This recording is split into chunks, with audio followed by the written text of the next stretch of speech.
we get a first look at the new Matrix Resurrections, and Sony had a pretty outstanding show up in their PlayStation showcase yesterday. I just had some pizza and I'm trying to stay awake, but I'm ready to talk.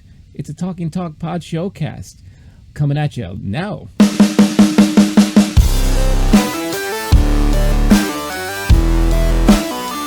What's going on, y'all? It's another week and it's episode 3 of the Talking Talk Podshowcast.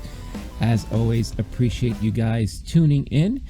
Ready to talk about some big stuff that happened in the last couple of days. Also coming back from a holiday weekend, so hope all of you guys enjoyed your weekends. I had some nice time away visiting some wineries and eating some food, but New York had quite an interesting week. Got hit with huge storm because of Hurricane Ida. If any of you are on the East Coast, you know the damage that's been done. Lots of flooding, especially here in Queens.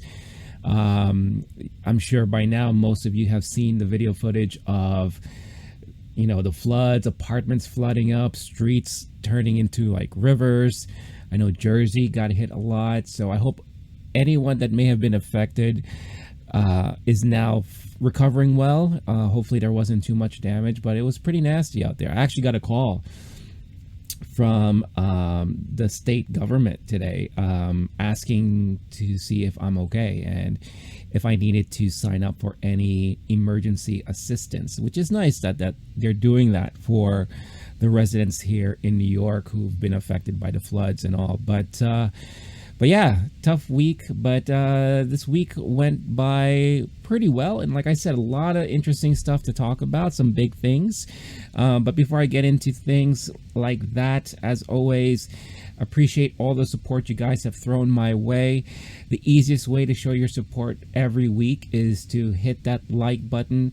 Subscribe if you haven't done so already. Also, for you audio listeners out there, the Talking Talk Podshowcast can be heard on multitude of platforms where podcasts are heard and downloaded from. So be sure to follow through your podcast platform of choice. That's actually where most of the support will be greatly appreciated, because it is on the podcast platforms where discoverability is at its best, and the more and more downloads and plays that is done on the podcast platforms there, that could potentially lead to collaborations or some sponsorships and all that. So show your love and support your boy, and be sure to follow, leave a good rating. I know iTunes asks for that stuff. And just play, download and play. And that would be greatly appreciated for sure. So, moving into, let's just talk about some of the movie related stuff. I know the big talk coming back from the weekend was about Shang-Chi and how it performed in the box office. Now, broke all kinds of records out there. I think it ended the 4-day weekend at $94 million. Which is tremendous, and it broke an all-time Labor Day weekend box office, I believe. Let me read the stats here real quick. So just some of the records it broke. It was the biggest Labor Day opening ever.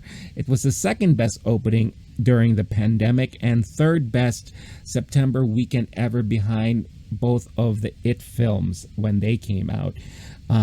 Right now, the top opening during the pandemic, I believe, goes to Black Widow. So great company there. I've already seen the movie twice. Probably gonna end up seeing it a third time, because that's just how good it is. And stay tuned to the channel, because I am working on an in-depth review as to why I think the movie is so great. And maybe you guys will agree, or maybe you guys may have other things to add to it. So stay tuned. Would love to hear your thoughts and input and feedback on all that. But I think the one important also takeaway from all this is that the day and date release strategies are kind of put to rest, because it does appear that people will still go out to a movie if the movie is good and if there is the demand to see it. Shang-Chi is what I would consider to be the Black Panther for the Asian community. You know, a lot of people, you know, when Black Panther came out, it really, really highlighted the support and inclusion of the Black community out there. And it was all about representation on the screen, on the big screen. So huge amounts of families went out to support it. And I saw the same thing basically for Shang-Chi.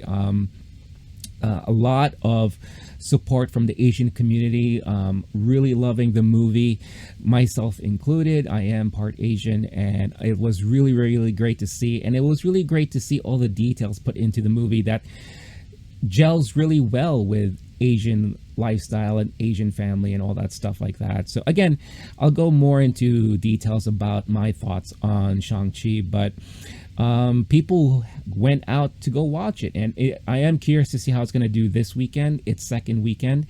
I'm pretty sure it's still going to do really well. I don't think we're going to see the high drop off like we've seen in the past, especially with movies that are available on streaming platforms. Now, Shang-Chi is not available on Disney Plus. They are going through with a 45-day window grace period. Because of this, Disney has decided that Eternals will also follow suit in the same 45-day window release strategy there. And I believe future Disney and Marvel movies will follow suit too. We'll see what happens with the pandemic come next year. I know HBO Max and Warner Brothers, they have already decided not to do platform release day and date for their movies in 2022. So we'll see what happens come next year. But again, it does show that there is support for these movies in the theater, and it helps that the movie is that good and good word of mouth. I believe the Rotten Tomatoes score is still above 90%, which is tremendous. I don't have the figures in front of me. So it's very well received by movie-going audiences and all that, and critics alike. So really, really great to see. And it's nice to see that, you know, cinema still matters, you know, and that was something that I've always been championing for the longest time. You know, I am a big movie goer. I love movies. I think I love movies more than I love video games and other forms of media. So I support it every way that I can. And it's nice to see that there are people out there willing to support it. The second time I viewed Shang-Chi was on a Tuesday afternoon. It was like 12 noon. It was a 12 o'clock showing. And it was 80% capacity, you know, and it's a mixture of kids and adults and all that. Now, granted, it was also a holiday. It's a Jewish holiday and schools were closed, but still great showing for a Tuesday afternoon. So people are going out to see it, you know, and all that. So we'll see how it affects Eternals. Eternals, I don't know if it will have that same impact because, again, Shang-Chi resonates with a certain community. Eternals is a movie that not a lot of people really know what's going on or know what the plot is about or even know who these characters are. Now, granted, nobody knows really who Shang-Chi is, but, you know, when it comes to support from a certain community, of course, you're going to have that driving and leading the way. Here, it is a good mix of ethnicities and representation on the screen, but overall, no one really knows who the Eternals are. So I consider this to be like another Guardians of the Galaxy. We'll see what will happen. I'm excited to see it because, of course, I know a little bit of the backstory from the comic books. And I just love how the Marvel Universe has been shaping up. So, of course, I'm curious to see it. So we'll see what happens there. But following in the same news about streaming and platform release and all that, it was announced today that Halloween Kills, the latest iteration of the Halloween franchise with Jamie Lee Curtis reprising her role again, that is coming out in October, and it was announced that they are going to be releasing it on Peacock day and date, same day as the theater release. So very interesting news there. I'm kind of mixed about this type of news. It makes me feel like perhaps their confidence in the movie actually being good or actually bringing people to watch it in the cinema is pretty low. So I think they're just trying their best to get more eyes on it, more support, and potentially more people signing up for Peacock. And I think this is a strategy that they're moving forward with. So it'll be interesting to see what will happen there. I didn't watch the last Halloween. Again, I'm not a huge horror guy. You know, those of you who are following the channel and are viewers of the channel and the podcast know I just watched Candyman recently, and that's probably one of the first horror movies I've seen in quite some time. So I'm curious to hear what the horror fans out there, fans of the Halloween franchise, will think about this. Will this allow them to really want to watch it more so now, because now they could just watch it at home and they don't have to find themselves going to a movie theater to watch it. So I do feel like it will lend more viewings and widen the audience a little bit more to watch this movie. But we'll see. We'll see what happens. I believe this is the second of the trilogy of what they're working on. I think it was already announced that the third part will be releasing next year to close out that arc. So curious to hear your thoughts about what you guys think about that. Are you interested in watching Halloween itself? I know some of you are horror fans, so really curious to hear your thoughts on that stuff. But the big news of the week when it comes to movies is we finally got to see some clips, and we got a trailer for Matrix Resurrections. It was dropped on Thursday, but even before that, the hype train was already well in the works. You know, earlier in the week, they did a campaign blast where they were promoting the website, whatisthematrix.com, and I brings back so many memories going back to like 99, when the first movie came out, because they did pretty much almost the same thing, right? Because nobody knew what the Matrix was about or what have you, and they were doing a lot of promotion and campaigns to really push this movie along, to get people interested in it. But if you went to the website earlier this week, you were presented with a choice. You got the red pill and the blue pill, and depending on which one you chose, you got a different narration. The coolest thing about the website was that depending on what time you went and clicked on either of the pills, the narrator told you the exact time it was in real time. So for example, if I went at 3 p.m., the narrator said it is now 3 p.m., which is so cool. So that leads me to believe, did they pre-record the narrator announcing all the times in a 24-hour period? Probably. But you were treated with clips and snippets that all varied, you know, and I believe the count was over 100,000 different possibilities of clips and snippets. So very smart. Definitely brought a lot of people to the website and had people geared up, waiting for the trailer to drop Thursday morning, 9 a.m. Eastern, which was what they scheduled the trailer to go live. And I was one of many who woke up early that morning. I even did the trailer reaction. You can catch it right here on the channel if you're curious. I had a little fun with it. I don't really do trailer reactions, so I just decided to have fun with it. But, you know, it didn't break records like Spider-Man did when that trailer came out, but it definitely brought back the nostalgia people had for this franchise. Some of the younger generation are definitely curious and speculating now what the movie's going to be about. So there was definitely a lot of hype, and it was really interesting to see. Matrix itself is a phenomenon when it comes to the first movie. I remember, like I said before, the movie came out in 99, and going into 1999, the biggest hype that most people were really, you know, excited for and really gearing up for was Star Wars. We were gonna finally get a new Star Wars movie, first one since 84, I believe 83, 84, when Return of the Jedi hit the theaters.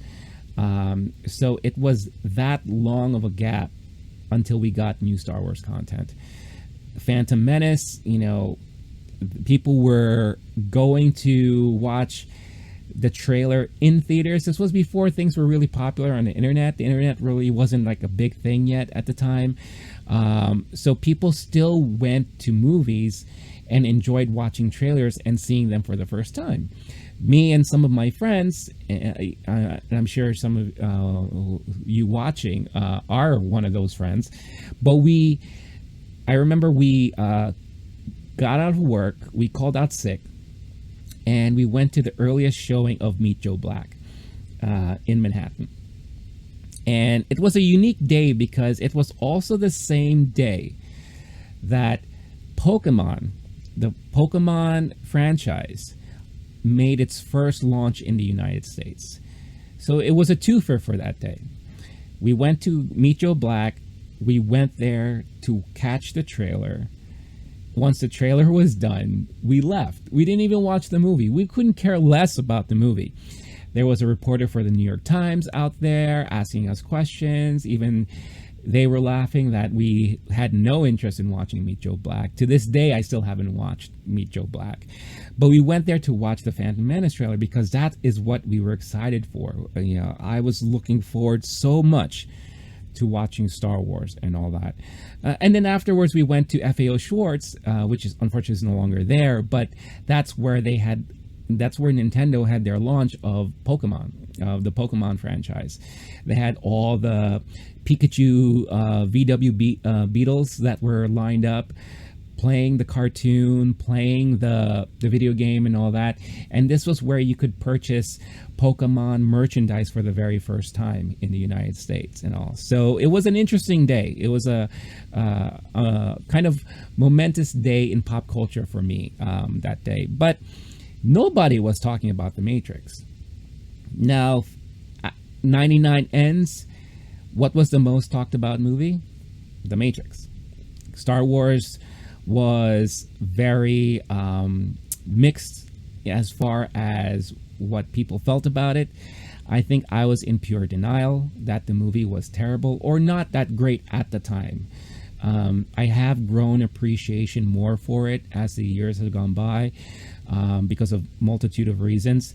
But more people were talking about The Matrix, and The Matrix kind of led to this new trend. It was kind of trend-setting in a way because more and more people wanted to live their life like what was portrayed in The Matrix, right? And I'm talking more about like fashion styles and all that. You saw more people in trench coats. You saw more people rocking the sunglasses, right? And The Matrix movie itself was the leading and spearheaded the whole visual effects aspect of bullet time. The slow motion shots, the panning shots that you saw many other studios and movies try to copy and everything. So it was very revolutionary and very trend-setting for the time. Keanu was already pretty popular, but I think it brought him to that next level of being a real movie superstar. Of course, he's done movies like Speed and Point Break, Bill and Ted, of course. So he's already well known, but this took him to this ultimate next level as action superstar. And it was the perfect role for him because Neo didn't really talk a lot. Neo was just all about his motions and his actions and knowing kung fu and all that stuff like that. It was a perfect role for him. And then many, many years later, he fell into another perfect role of John Wick, right? So, when the sequels came out in 2003, and it did something that was never done before. I mean, yes, you had movie sequels filmed back to back. Back to the Future is a great example of that. The Lord of the Rings franchise was a great example of that. But this was the first time where you saw part 2 in the summer in 2003. At the end of that movie, the post-credit scene was a trailer for the next movie, which was coming out in December of that year, if I remember correctly. So it was the first time you had sequels releasing back to back in the same year. And I don't know if that kind of like fatigued the franchise a little bit. The second one, I do feel like, and again, myself included, we left the movie theater very confused. Like, what's happening? You know, you have this crazy rave scene and, you know, all this stuff happening with, you know, the twins and the Keymaster and all this kind of stuff like that. Then the third one comes out and, you know, people are dying left and right. And, you know, things are coming to a head. And this big battle of Zion and, you know, all the machines and what have you. So it was a lot to take in 1 year. One of the shining moments of the franchise was the Animatrix. The Animatrix was this great series of animated shorts that filled in a lot of the gaps in between 1 and 2, you know, which, you know, things happened in part 2 and we were like, what is this about? You know, who's this kid that's following Neo all the time? If you watch the Animatrix, then you finally understood more and all that. So I do feel like those sequels led to a lot of disappointment. Obviously, like I said, a lot of confusion. So it was kind of interesting to see how a new Matrix movie will be received, right? And I think that's also one of the greatest reasons why I think Resurrections is a brilliant title, because not only does it sound like the Matrix is getting resurrected, or people or motions are getting resurrected, but is this going to be a good way to resurrect the franchise, right? So, you know, we saw the trailer. A lot of same beats from the original Matrix movie appeared to be there. Keanu, and I've said this in my other video, he has one look. And he just goes with that look everywhere he goes and anything he does. Ever since he had this look in John Wick, in everything that he's done after that, he's had the same look. So it's like, you know, I wish all of us could have that type of freedom, right? But it looks really interesting. I am very intrigued. And we'll see what happens. It comes out in December, so in several months. We're not that far off from its release. That's why it's kind of interesting to see that they've released the trailer now.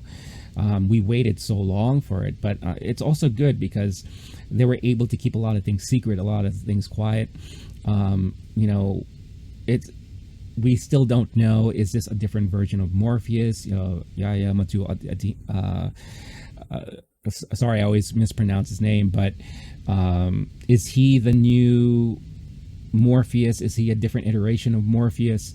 Is this the Neo that we knew from the last trilogy? You know, did he somehow find a way to download himself into another individual? And, you know, because there's this one moment where he's passing through the mirror and his face changes. Is that an older version of himself, or is that just a totally different guy now with the Neo memories and everything downloaded into him? I don't know. The Carrie-Anne Moss, I mean, apparently, you know, we all know, spoiler, she died in the last movie. You know, is this her all over again, or is this another version of her? Is this another alternate timeline? Is this another reality? You know, it plays with your head a little bit, funny enough, it being the Matrix, because it looks like it could have been a prequel or a different alteration, but at the end of the trailer, the guy's mentioning to Keanu there, it's like, it's interesting that you decide to go back to where it all started, you know, back to the Matrix. So things have already been in motion, obviously, and if this is Neo, or is this someone who's realizing he has Neo in him? He's realizing it really fast. You know, it looks like he understands a lot quicker and faster. And is Trinity, like, you know, is this another version that's trying to lead him the way, or maybe lead him astray? I don't know. There's enough in there that is intriguing to me. I don't know if I'm like super pumped about it, but I am super intrigued. That is my level there. I am curious to hear what you guys think and how you guys took to the the teaser trailer, really, because again, it doesn't really reveal a lot. We will more than likely get another full trailer sometime soon, and I really hope they don't reveal too much, because there is that great feeling of mystery, especially with the Matrix movies that I love to go into. That's what made the first one so great when I first watched it. And even though 2 and 3 were confusing as hell, it's the mystery that kind of still made it really intriguing to me, right? So we'll see what happens. And it looks like there are a lot of people who are pumped and excited for this movie. We'll see. It will be released in theaters and on HBO Max on the same day. I kind of wish they wouldn't do that, because I am curious to see how looking forward to people and general movie-going audiences are going to be for this type of movie.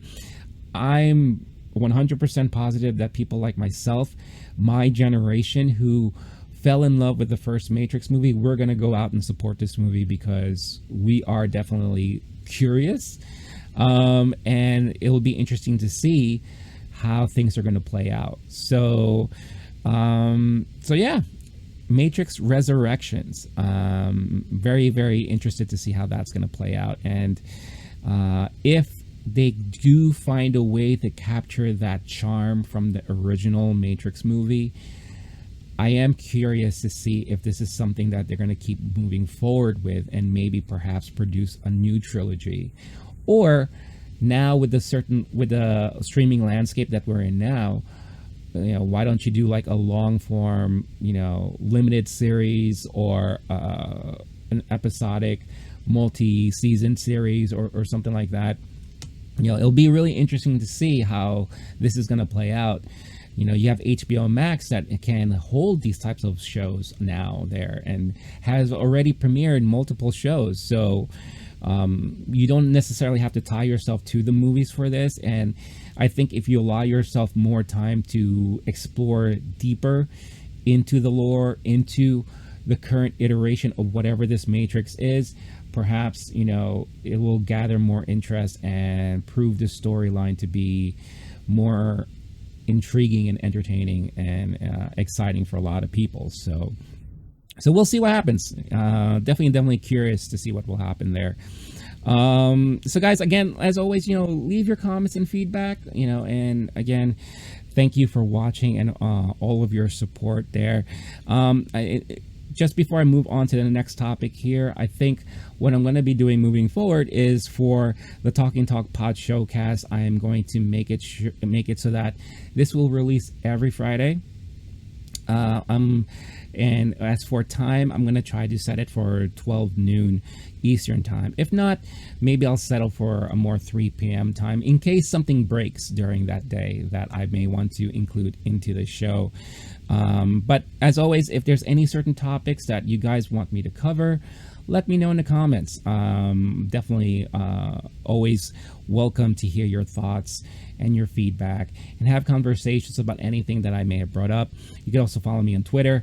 I post there every day whenever I hear something interesting, breaking the wires or whatever.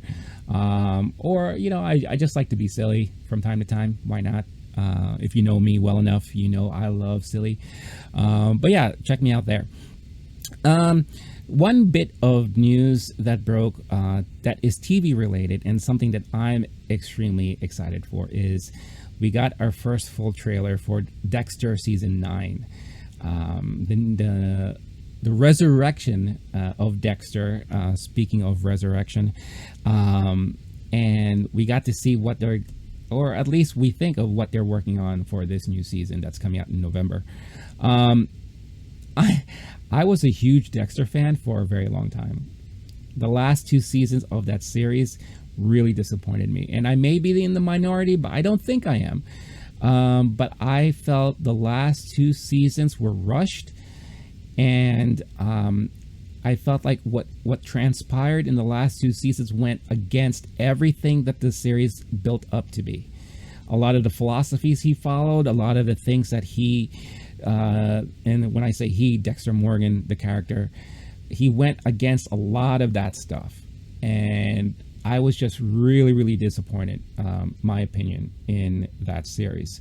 And I know some of you feel differently, and that's fine.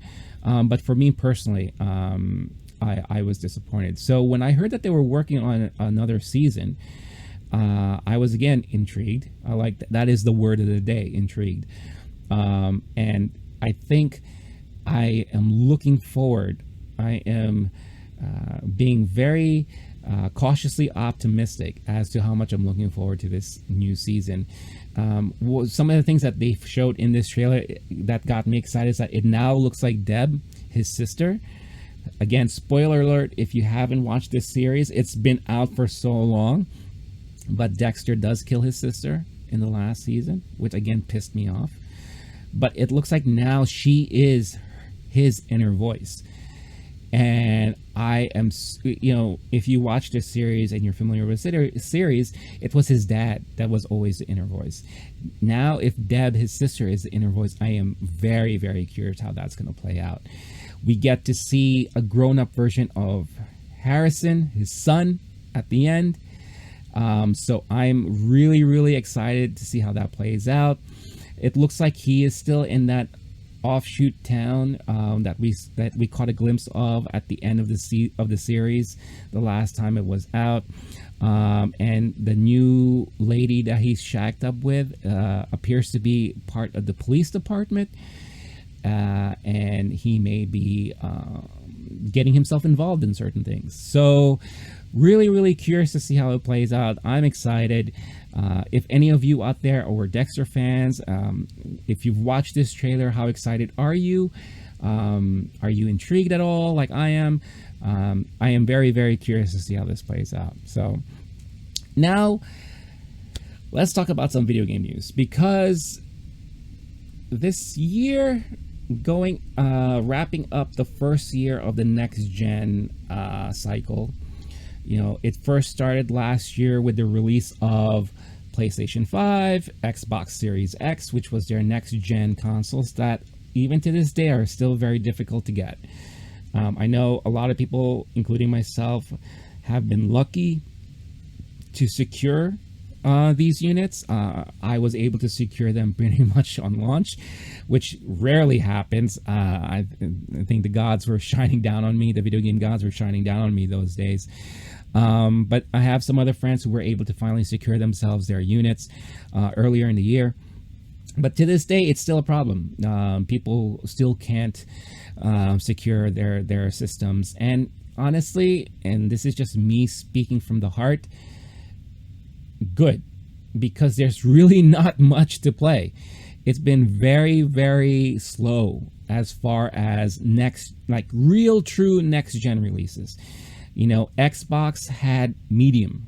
That was their only real true next gen release, and it wasn't even really that big of a next gen type of release.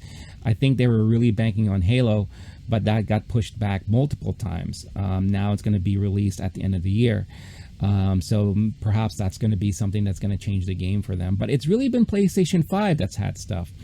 The first pure next-gen game that we got was on PlayStation 5, which was Returnal. I know a lot of people really enjoyed that game or were frustrated with that game, but you got the sense of how the next-gen gaming was going to be in that game. The way the haptic feedback worked on the controllers, the graphics, the fast-paced movements, and all that stuff, the gameplay itself. We really got a glimpse of what the possibilities are initially for next gen, and then Ratchet and Clank kind of took it there too with their release and how well that game played out. But other than that, there hasn't really been anything to write home about when it comes to next gen. And don't even get me started about Nintendo. I don't know what they're planning or what they're doing. I feel like my Nintendo Switch has been gathering dust, and I know they don't fall into the next gen discussion because that's never been their thing. But, we as gamers are fans of Nintendo and we want Nintendo properties coming out. But a lot of their announcements have been very, very poorly received. I think the only thing that I got truly excited for was Metroid finally coming out with something soon. But what have we gotten this year? We've gotten a Mario Golf, we've gotten WarioWare, and God help me, I can't even remember if there was anything other than that, right? So definitely nothing to write home about. Yes, Animal Crossing was a big thing, and all you Pokemon lovers have gotten a lot of good stuff last year and this year. But other than that, it's been very, very poor showing. So when Sony was going to come out with their PlayStation showcase yesterday, a lot of speculation as to what are they going to show, right? Because now we're moving into year 2 of the next gen cycle. And I have to say, they came out guns a-blazing. And primarily Insomniac Games came out swinging. And they hit us with some big stuff. But first, some notable things to mention first, outside of the big news.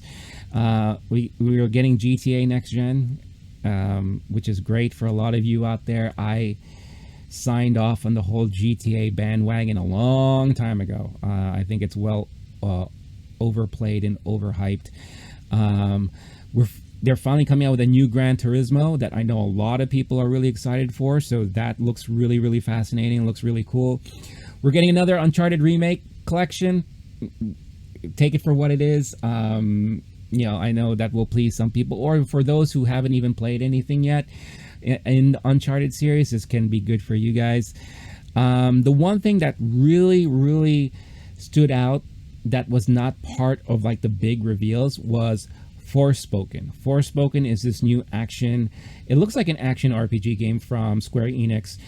But the way that they presented the footage, it felt like a movie trailer. The dialogue sounds fantastic, even though it sounded like they recorded it in a hallway.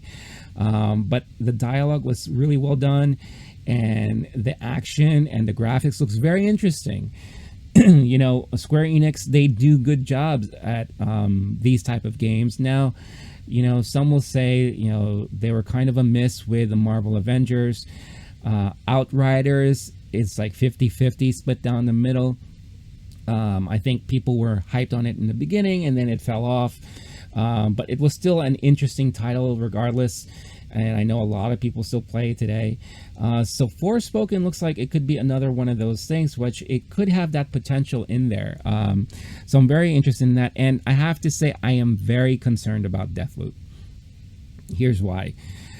We've been teased with Deathloop for so long. And if you remember, or if you keep track of game releases, especially game releases that have a lot of hype in the very beginning, when we first saw Deathloop as part of the sizzle reel for PlayStation 5, I said to myself, oh damn, that game looks like that's going to be great. You play a secret agent, and then you have another agent that's opposite you there at the same time, and her job is to take you out, your job is to take her out, and if something happens, you have to replay the whole thing all over again.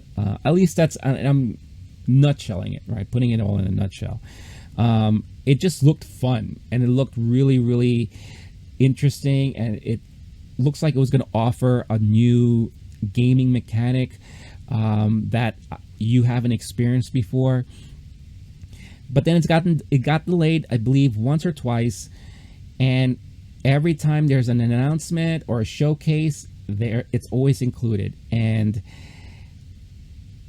just like how I felt with Cyberpunk, and we all know what happened with Cyberpunk when that finally came out, I am very, very worried about Deathloop. Maybe I'm wrong.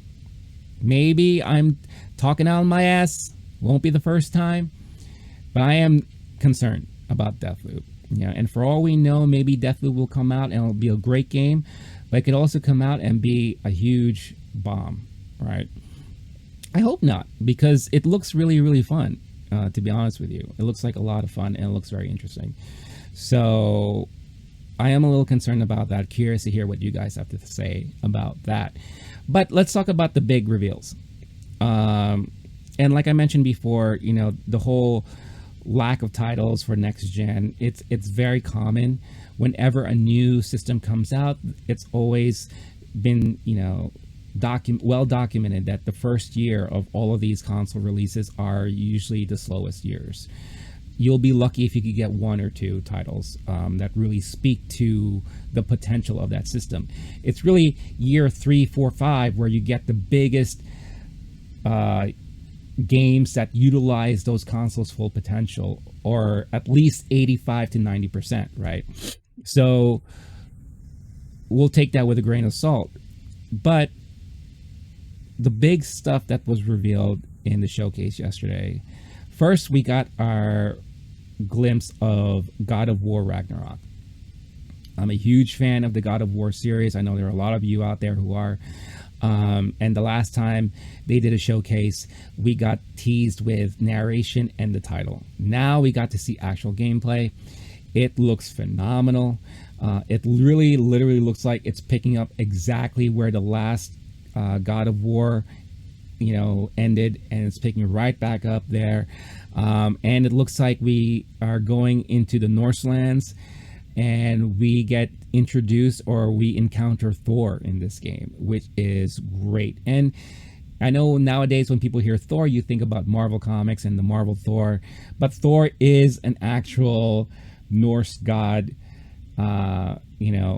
He's been written about. He's had other movies way back in the day about him and all that. So it's nice to see that we're gonna get this mythical god Thor in this game, and looks like they'll be going toe to toe with Kratos there. So unfortunately, you still got his annoying son with him, but whatever.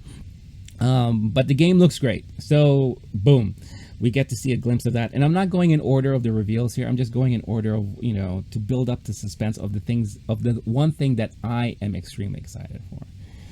Now, the thing that was revealed that I lost my shit on was when Insomniac Games announced that they're working on a new Marvel title, and that Marvel title is Wolverine.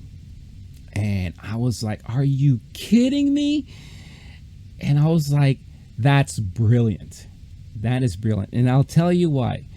Now, we haven't been inundated with X-Men movies ever since Fox got bought out by Disney. Ever since Hugh Jackman retired from the Wolverine role, and we don't have those standalone Wolverine movies anymore. So I feel like enough time has passed since we've been thrown Wolverine in our faces, because Wolverine has been the main name when it comes to X-Men and when it comes to mutants. Even in the cartoon series, it's always Wolverine and the X-Men, Wolverine and this, or X-Men. And every episode, Wolverine is prime and center, right? And I'm not even talking about the comic books and all that, because Wolverine has always been a main character in the comic books. So I feel like enough time has passed. Now, the last time we got any kind of game with Wolverine in it, it was his. And I'm not gonna include any of the Ultimate Alliance games, because that's like an ensemble. But where Wolverine was like one of the main playable characters was his own X-Men Origins game. Back in the day when there were a lot more movie tie-in games. When there was a big blockbuster movie coming out, more than likely, especially if it was tied to a certain comic book or a big franchise, they usually had a video game to come out and coincide with the launch of that movie. This is going back to 2009 now, X-Men Origins, and I personally love that game a lot. And the way it played out, it did kind of play out like a different version of a Spider-Man game, with minus the whole swinging around. It still had a lot of those gameplay elements, which I found fun and entertaining, and I played it a lot. And I think one of the more reasons why I played it so much was because I really loved in trying to unlock all the different costumes. And I know that was like a big thing. I think you had to find the comic book issue covers, and the more covers you found and sets you put together, it unlocked a different costume for him.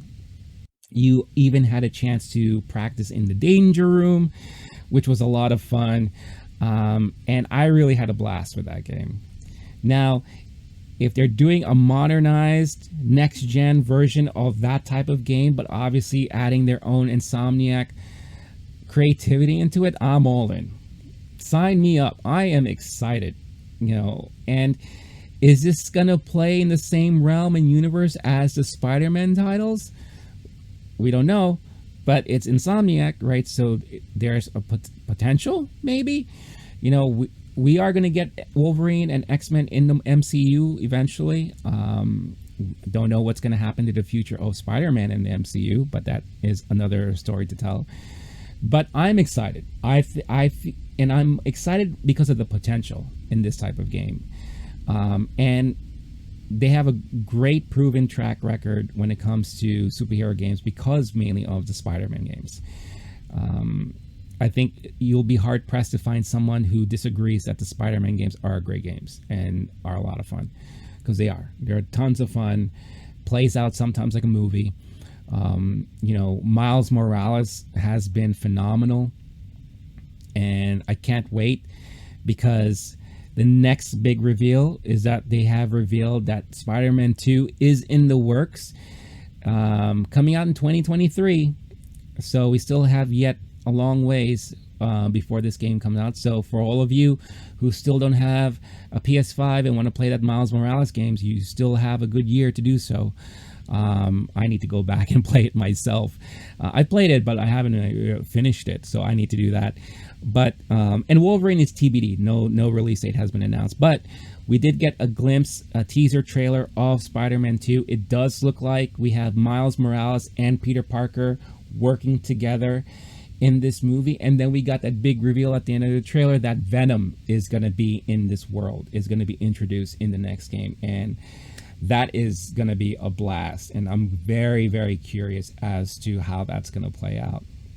However, the thing that intrigued me the most, again, there's that word, intrigue, was the voiceover that's narrating throughout the trailer, because I don't know if it's just me, but it sounds like that might be Kraven the Hunter. Now, Kraven the Hunter, in my opinion, is one of the best Spider-Man villains ever written.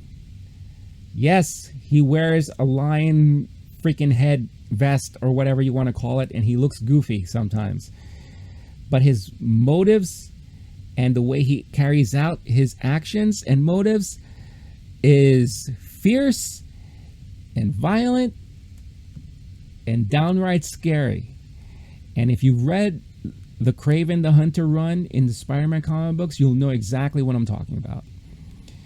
And if that is Kraven talking there, the narration, and he's possibly teaming up with Venom, woo! Yeah, baby. I love the sound of that. That looks really exciting. But we only got a cinematic trailer. Same thing with Wolverine. We only got a cinematic trailer. No gameplay yet. But it is exciting to know that they are working on the sequel, which again is no big surprise, or it shouldn't be a big surprise, because that is one of their biggest franchises that they have. And with the outstanding reception of the first Spider-Man game and Miles Morales, no big surprise that they're working on the title on the second one. The big surprise was really Wolverine there. So I'm really, really excited to see that. So yeah, Spider-Man 2 will be is planned to release in 2023. So that's going to be a lot of fun.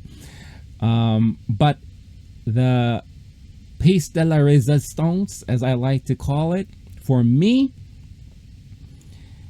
was at the very beginning of the showcase. Because again, I was not expecting this. But it was announced that Knights of the Old Republic is getting a remake and is coming out on next gen. Now, before we all get excited and all that, read between the lines, do your research. It's going to be a PS5 exclusive at launch, but it will be available for Xbox Series X later on down the line. I don't know what that exclusivity window is going to look like or how long that's going to be, but regardless of what side of the console fandom you fall on, you will have a chance to play Knights of the Old Republic, and I cannot wait. This, in my opinion, is the best Star Wars video game ever made. It plays as an action RPG. The lore in it is phenomenal. You know, you have your choice to be light or dark. The characters in it are fascinating and you really get connected to them. And the Sith villain, Revan, I believe that's the name. It's been so long, but he is a formidable opponent, and I can't wait, especially for those people who've never played it. I can't wait for you guys to check this game out, because remaking it now with next gen graphics, and maybe they're going to add some new stuff to it, new play dynamics and all that, because it's been forever since that game came out. I am super duper excited for this game, and I am a huge Star Wars fan. A lot of you guys know that already. I mean it when I say it. The best Star Wars video game ever created, right behind X-Wing versus TIE Fighter. Because I do like my simulation, my space battle simulations and my starfighting simulations. So I'm excited for this. I'm super excited for this. Now, again, we only got teased with a cinematic trailer and no release date, but Lucasfilm Games and Aspire are working together on this. So really, really curious to see what else they're going to be able to show us and tease us as the months and years go by. Hopefully we don't have to wait that long for this game to come out, but I am super excited for this. I cannot wait. I really, really seriously cannot wait. And it will give me a good chance to play it again, because I haven't played it since it, you know, first came out. And this is a while ago. And I remember this is Xbox Gen 1. That's how I played it. This was back in 2003. Yeah, 2003, when it was released on Xbox. And I fell in love with this game. I can't tell you how much I love this game. And for a while, it was the only game I would ever play, because that's how in-depth it can be. And, you know, being a Star Wars fan, that's just the thing I love the most about it. You know, being able to play this Star Wars storyline that you couldn't play anywhere else. And it was a lot of fun. It was a lot of fun. I played it so much, I still don't remember beating it. That's how much I played it and still not have beaten it. So it'll be great to be able to dive back in again and play it from beginning to end, because I will spend a lot of time on this game. So I really, really cannot wait. Let me know in the comments, have you played this game before? Are you excited? What from this showcase made you stoked and excited? You know, because there's a lot of stuff I didn't talk about, like Eve. A lot of people were talking about that. You know, honestly, the other stuff that was shown looked good. Radiohead is doing a virtual museum exhibit for PlayStation 5, which I thought was really fascinating too. But yeah, if there's something else that I didn't mention or cover here that, you know, got you stoked and all excited, let me know. Let's talk about it. You know, just because I don't talk about it, that doesn't mean I'm not interested. You know, it's just these are the things that really, really stood out for me. So yeah, so like I said, big couple of days this week. The week ended off really, really strong, and I am super stoked with all the news that broke and all that, and it led to a pretty fun week. Now, I was going to talk about What If, Marvel What If, because they already had their 5th episode. I believe they only have 8 episodes this season, so we are at the midway point, and I have not been disappointed with this series at all. It's hard to review TV shows for me, because every week I obviously have to be on it, and these shows, what makes it unique is that each story is self-contained in every episode, so it's not an overarching storyline, right? So I could talk about it, every week, but a lot of people do. So I kind of like to, especially when it comes to series, I like to kind of wait till the series ends and to give my overall thoughts on the series as a whole. But for now, I really like what they're doing. And again, this is an easy series to watch because it's not connected.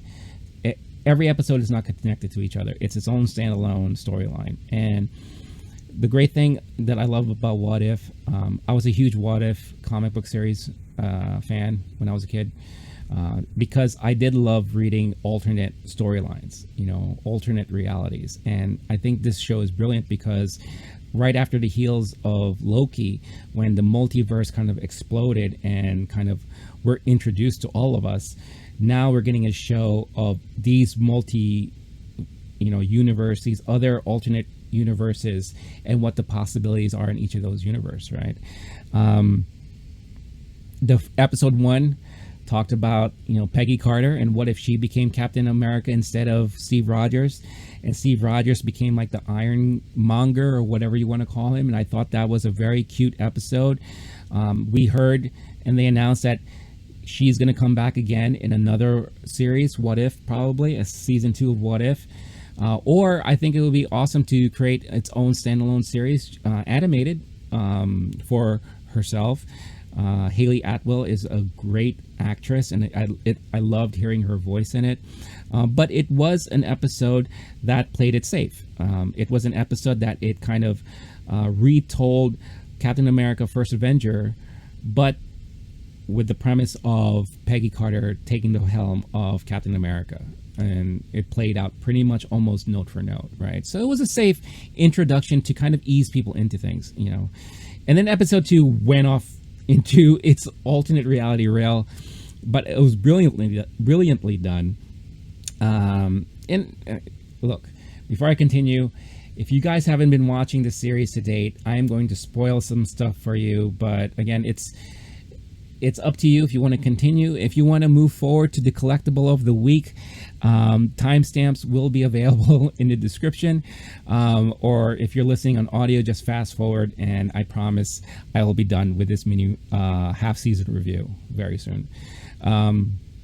But episode 2 was great because we got the storyline of Black Panther himself, T'Challa, and what if he joined the Ravagers instead of Peter Quill.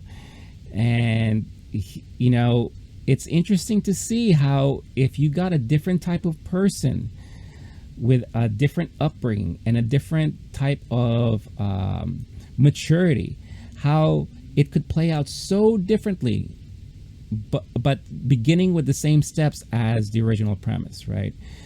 You have this boy who was raised in royalty, and was always mentored to become royalty and to be a leader, join this ragtag group, and the way he carried himself out, he's very well respected in the universe. Djimon Hounsou's character, instead of saying "Star who," he was a huge fan. I've heard all about you, and it's an honor to fight you. In fact, I want to join you.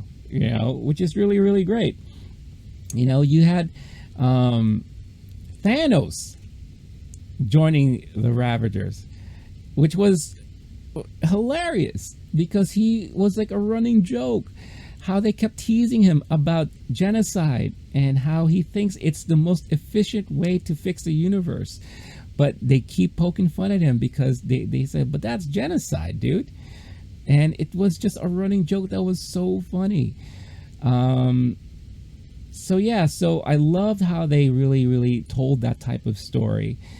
And again, you put a guy with a different upbringing and a different maturity level, you put him in the same role and you get different results. And I'm like, yeah, that is a what if.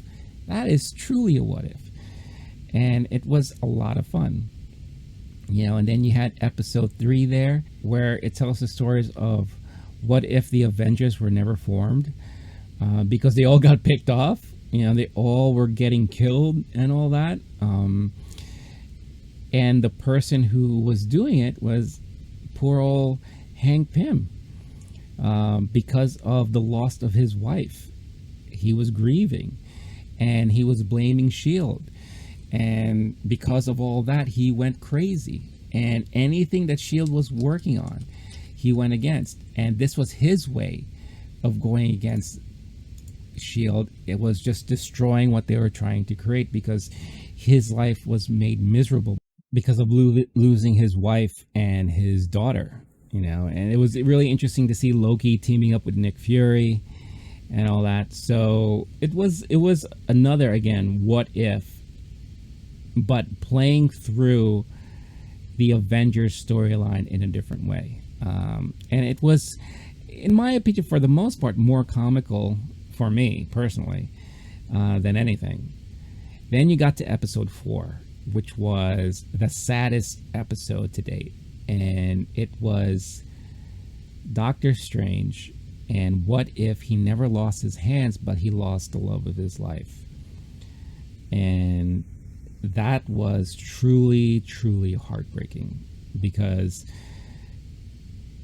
it was like a morbid Groundhog Day, where he kept reversing time, trying to constantly save her life, but every scenario she always ended up dying, and he couldn't deal with it, but it was an absolute in time, an event that has to happen in order for events to move forward, in order for him to become the Sorcerer Supreme.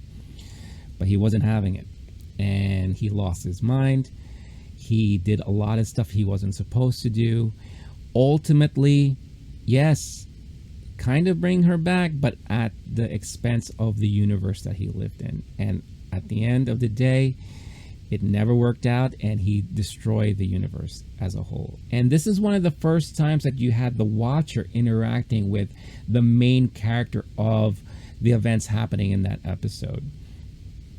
And Doctor Strange was well aware of his presence too. He kept calling him out. It's like, I know you. You have the power to fix this. You should help me out. But as the Watcher's duty is never to interfere. He just chronicles, watches, observes, and that's it. So that was extremely heartbreaking. That was like the saddest episode. And then the last episode that aired this past week was, finally we got Marvel Zombies on the screen, on one screen, and in animated form. And I thought it was pretty entertaining and pretty hilarious. A little far, a little bit of a stretch as far as storytelling is concerned, because if you're zombies, how come you can still utilize a lot of your superhero powers? How do you know where to go? It's like they're zombies with brains, which really didn't make sense. But I had a lot of fun with the episode because it played a lot of things out differently. It showed a lot of new, interesting leaders of the groups there. And it was just a lot of fun. It was truly a fun episode, and you got to see Spider-Man in there. And the one brilliant thing that I loved about the series so far is they were able to utilize a lot of the original actors who portrayed the characters on screen. So it's nice hearing their voices. I love the animation. The animation is one of the best animations done by Marvel directly. I was never a huge fan of their animated movies in the past. I always felt it lacked that certain quality that DC and Warner Brothers were able to establish with their animated movies, the cartoon movies. But this is probably the best that they've ever produced. It reminds me of like those movies, like feature films that are animated, but they're drawn from actual footage of the actors portraying them. I'm trying to think of the one movie that it kind of reminds me of. I believe it's Scanner Darkly. A Scanner Darkly. It's a Keanu Reeves movie. It's an animated movie, but the animation was done by going over actual footage. So you are getting the likenesses of the real characters. And of the real actors, and I kind of get that same feeling from this show, which is one of the things I really love about it, because it doesn't really take you away a lot from the live action stuff that we are familiar with, especially when it comes to a lot of these characters. So I think it's really well done. I'm liking it so far. I think it's kind of mixed out there with some people. I think because there isn't an overarching storyline, that a lot of people feel like it's not that necessary to do a week-to-week watch. I have heard a lot of people say that this is going to be a bingeable show, a show that they will binge through once the series is over. But it's fun. I'm liking what I'm seeing so far, and I can't wait for the rest of the episodes to drop. And more than likely, I will talk about the series as a whole later on. But yeah, I just wanted to talk about that now because I haven't had a chance to yet. And I'm kind of behind, to be honest with you, when it comes to a lot of these TV shows. I still have to watch the new He-Man. I am so behind on that, especially since I was really, really rooting for that when it was coming out. And season 2 of Kid Cosmic. I am so super excited for that to come out. Again, if you watched my previous video here on the channel, I was raving about season 1 when it first came out, and I declared it as a must-watch animated series that you can see on Netflix. So I am really, really excited to see what they have in store for season 2. So more details on that when it comes out. But before we end the show for this week, folks, like I do every week, we will talk about the collectible of the week. Sure, a lot of you are fans of collectibles, whether they're action figures, statues, plushes, whatever it is. I am a collector, not as big as I used to be, but I still appreciate the collectibles that are coming out there when it comes to pop culture collectibles. And this week's feature will be Lego. Lots of you out there love Legos. I love Legos, and Lego has been stepping up their games when it's coming to IPs and properties that they are teaming up with. And these two things that I'm going to mention are definitely part of all that. So the first thing that comes up here that was announced this week is they are releasing a set for the Batman Tumbler. The Batman Tumbler that is coming out looks phenomenal. It looks like it's going to be a lot of fun to put together. But it is a tumbler that you see in the Christopher Nolan Batman movies.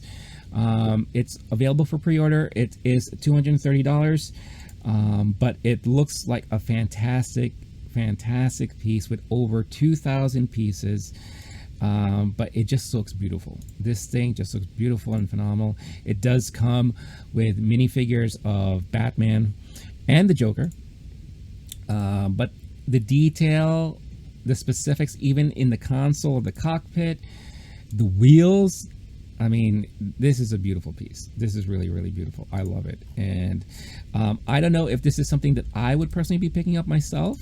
I do own the Batwing Lego set and the '89 Batmobile, the Michael Keaton Batmobile, which I've always been a huge fan of. So I do have those. Planning to put those together sometime soon. But the other set that was also announced is part of their Mario set. They have teamed up with Nintendo, and they were releasing Super Mario sets. It started off with a replica of the original NES, which was very popular with people. I love that piece. And then they started releasing their own Super Mario line, where it's like, you know, play sets that he can run through. You have an interactive Mario that talks and all that. Now they're doing a play set for Super Mario 64, which comes in the form of a question mark block. But the unique thing about this block is that you could expand it from the inside, and you have some of the levels from Mario 64. And it just looks beautiful. It is very unique in its presentation, and I think people who have those nostalgia feels to Mario 64 would really get a kick out of this. And like I said, it is a beautiful piece to have, and I think it will act as a nice little corner piece to have, or like put this on your coffee table or an end table or a bookshelf, and it will be a great conversation piece, because people are going to look at it and they're going to say like, oh look, it's a question mark block like in Mario Brothers. But you could turn around and say, well, hold on, wait, there's more, and then reveal the landscapes as you pop things out and all that. And I think it's brilliant. This too also has over 2,000 pieces. It will be available in October for $170. And like I've mentioned before in the past, a lot of the collectibles that I mentioned are not cheap. Again, these are probably considered a little bit more on the high-end side, but you know, some of you may have the means. I'm not saying that all of you should buy this stuff, obviously, but you got to admire at least the beauty and the brilliance of a lot of these pieces that I bring up. So let me know what you guys think about all of that. And that is the show for the week. Again, I cannot express how grateful I am for all the support that you guys have been giving me. You know, I'm enjoying doing these podcasts again after my hiatus. But again, thank you. Looking forward to talk to you guys again next week. I am working on additional shows to release every week to talk about different topics. One in particular will be video games. So at least a video game show that I can talk about coming from my own point of view.